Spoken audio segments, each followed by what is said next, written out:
the surface of the desk, and you literally just use your wrist. The sensitivities would be a lot higher. Things that, you know, back, you know, in the Ballmeister days and even in the early optical days, that was kind of how things were. But then slowly over time, people realize it's more comfortable to have your arm on the desk. There's so many different styles developed now. Pretty much everyone has at least their forearm on the desk to some extent, and I think that looks much better for you as well, from like a posture standpoint. Yeah, much healthier for your shoulders. For RSI as well, if your arm is on the wrist. But I'm a wrist player, so it's just too late for me, man.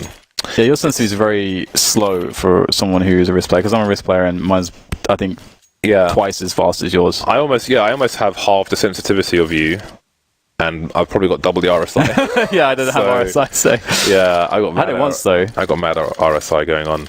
Bowling makes it a lot worse, actually. If you have RSI symptoms at home, don't go anywhere near a bowling ball, because it will annihilate you. That actually happened to me once, where actually fairly recently when we were in California, I went bowling and I was using a ball that was too heavy for me with the style that I was using. So I actually for like a week had the RSI symptoms. I was super worried because I don't need this in my life right now. Yeah. Because I started practicing for QuakeCon then as well. So I was like, oh god, this sucks.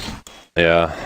The playing the Nintendo Switch is with the controls on the side is flaring up my RSI as well. So, but I got the Pro controller, man, because I'm Pro. Moses is still bodying us at Mario Kart. It's actually getting worse. The thing is, though, he knows like there are like 70 million courses, and he's using all the shortcuts in that game. I don't know the shortcuts in that game. There's so many maps. Like, how do you even learn that? We are told by production that the game will be starting shortly. So stay tuned, folks. Stay tuned. Man, it's the whole like setup thing for pro players is awesome, and it's really cool when you see like the. When you say setup thing, could you explain what exactly you're talking? Yeah, just you know how like they sit, how they have their arm on you know what again it depends on like. If you are going to be a palm grip player, you know, what kind of mouse are you using, you know, for the palm grip, and then what sensitivity you're using, and then that affects, you know, how you have your arm on the desk, because you're going to want to have like more space, more swoopy movements with your arm. But if you're a wrist player, then there's loads of different ways to do that, and there's so many different ways to do it.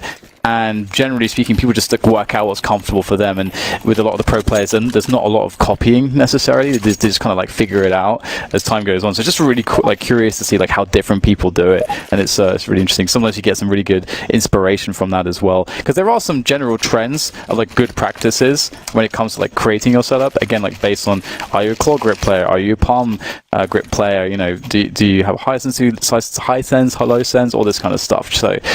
Yeah, really fun. So much diversity there. But we're back into the game, so let's talk about that. 18-17. If you're just joining us, you've missed quite the battle, and Astralis really, I think, in some ways, lucky to find themselves in this position where they currently are. Yeah, indeed they are. Immortals up against it now. Match point has come and gone, and now it's been handed to Astralis in this situation. And again, they will continue with their push, but Bolts might be ready for it. In fact, he's able to back off, and I mean, either he runs away or maybe he goes towards where the music is and tries to play an off angle. But no, Dupree will rip his face off, and this essentially forces Immortals to go one way, which means a flank might be inevitable unless they choose to go and fight towards B. But their lurker's gone. Maybe Lucas will be their new lurker, starting to back off. I do wonder if he'll head towards the B-bomb site. A minute 5 on the clock for Immortals. And Astralis ran this exact same round with a slight difference before, where in the previous one they stacked way more players towards B. They pushed Suez and Monster at the same time, and they had Device playing aggressively early on towards Fountain. So it's a very similar type of aggression, but they just made it a little bit safer generally, and they didn't have Device playing so aggressively with the AWP. So again, it's a team like Astralis, they have so many different variants of the same sort of strategies that it can be difficult to ever really put your finger on what they're going to do. So it's very important that you can just like find a way to force your game style. Immortals have been quite good at that on their T side. So here they go in towards B.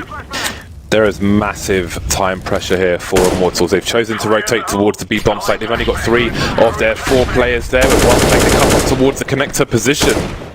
16 seconds and they haven't had a single engagement. They've barely fired a bullet. Lucas taken down as well. They still need to make it onto the side in front of the bomb. The bomb falling down the slope. They're going for the fights. And that's a complete disaster for them. Astralis took the round away from them almost before it began. 19-17, crisis averted. Immortals on the cusp of a great statement to make in their first